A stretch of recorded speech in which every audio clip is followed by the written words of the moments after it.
Hello ಸ್ನೇಹಿತರೆ, ಎಂದೂ ಕಾಣದ ಸ್ವರ್ಗ ತೋರಿಸುತ್ತೇನೆ ಎಂದು ಸಪ್ನಾ ಕುಮಾರಿ ಅವಳು ಖುದ್ದಾಗಿ ಮಾಹಿತಿ ಕೊಟ್ಟಿದ್ದಾಳೆ. ಒಳ್ಳೆ ಅವಕಾಶವಿದೆ, ದಯವಿಟ್ಟು ಕಂಪ್ಲೀಟ್ ಆಗಿ ನೋಡಿ. ಪ್ರಸ್ತುತ 32 ವಯ ನಡೀತಾ ಇದೆ. 30 ವಯ ದಾಟಿದ ಮೇಲೆ ತೂತು ಸ್ವಲ್ಪ ಅಗಲವಾಗಿದೆ ಎಂದು ಖುದ್ದಾಗಿ ಸಪ್ನಾ ಕುಮಾರಿ ಅವರೇ ಮಾಹಿತಿ ತಿಳಿಸಿದ್ದಾರೆ. ಸ್ವರ್ಗ ಜೊತೆಗೆ ಹಣ ಕೂಡ ಕೊಡ್ತೀನಿ ಎಂದು ಭರವಸೆ ಕೊಟ್ಟಿದ್ದಾರೆ. ದಯವಿಟ್ಟು ಕಂಪ್ಲೀಟ್ ಆಗಿ ನೋಡಿ. ಇವರದು ಸ್ವಂತ ಒಂದು ಬನಾನಾ ಫಾರ್ಮಿಂಗ್ ಕೂಡ ಇರುತ್ತೆ.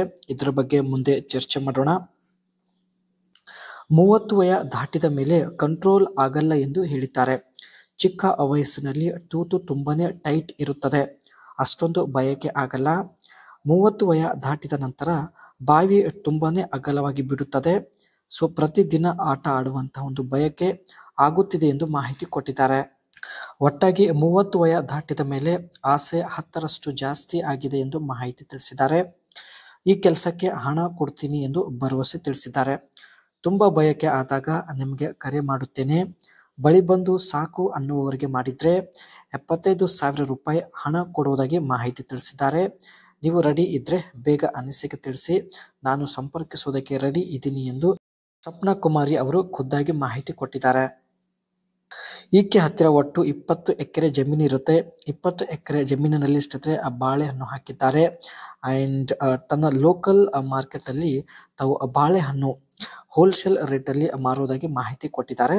ಇದೇ ಇವರ ಒಂದು ಬಿಸ್ನೆಸ್ ಆಗಿರುತ್ತೆ. ಬಾಳೆಹಣ್ಣಿನ ತೋಟ ಇರೋದ್ರಿಂದ ಸ್ನೇಹಿತರೆ ತುಂಬ ಬಾಳೆಹಣ್ಣು ಒಂದು ಸ್ಟೋರಲ್ಲಿ ಸ್ಟೋರ್ ಮಾಡಿ ಇಡುತ್ತಾರೆ. ಸೊ ಒಳ್ಳೆ ಪ್ರೈಸ್ ಸಿಕ್ಕಿದ ತಕ್ಷಣ ತಾವು ಎಲ್ಲ ಬಾಳೆಹಣ್ಣು ಮಾರೋದಾಗಿ ಮಾಹಿತಿ ಕೊಟ್ಟಿದ್ದಾರೆ. ಇದರಿಂದ ಹೆಚ್ಚಿನ ಒಂದು ಪ್ರಾಫಿಟ್ ಆಗುವಂತಹ ಚಾನ್ಸಸ್ ಇರುತ್ತದೆ.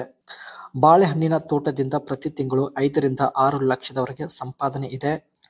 ಆದರೂ ಮನಸ್ಸಿಗೆ ಸಮಾಧಾನ ಇಲ್ಲ. ಕಾರಣ 30 ವಯ ದಾಟಿದ ಮೇಲೆ ಬಯಕೆ ಜಾಸ್ತಿ ಆಗಿರುತ್ತೆ. ತನ್ನ ಒಂದು ಬಯಕೆ ಈಡೇರಿಸಿಕೊಳ್ಳಲು ಸರಿಯಾದ ಸಮಯಕ್ಕೆ ಯಾರೂ ಸಿಗುತ್ತಿಲ್ಲ.